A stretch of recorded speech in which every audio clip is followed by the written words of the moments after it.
Impertinentes et tenaces, elles s'invitent sans façon à partager nos desserts. La plupart d'entre elles sont des ouvrières sans état d'âme, programmées à la récolte de la viande ou du nectar. Pour certaines, l'aventure s'arrêtera là, en service commandé, piégées et engluées dans le sucre dont leur vie frénétique dépend en permanence. Mais que l'une ou l'autre meure de gourmandise ou d'instinct nourricier, peu importe.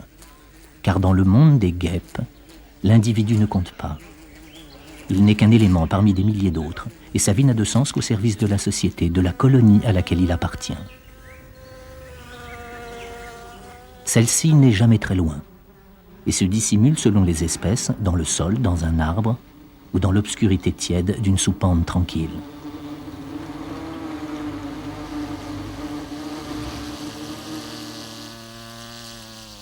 D'autres guêpes primitives se contentent de nids plus modestes, fixés sur des brindilles ou des rochers, aux cellules ouvertes à tout vent.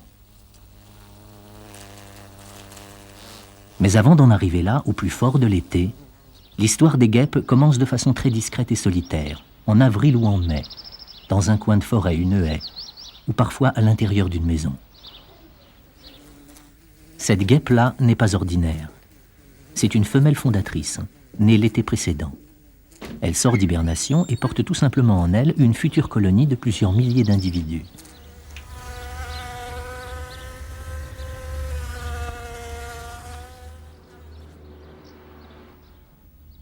En début de saison, le premier réflexe de toutes les guêpes fondatrices est de chercher un endroit propice où installer leur nid.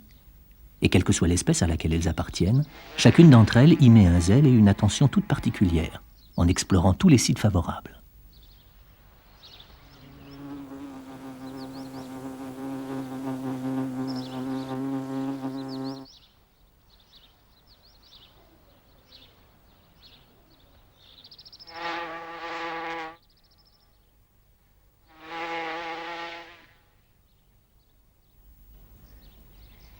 Les polistes sont une famille de guêpes sociales primitives. Elles installent souvent leurs nids ouverts sur un mur, une herbe sèche ou un rocher. Dans ce cas, ceux-ci sont toujours orientés au soleil, au sud ou au sud-est.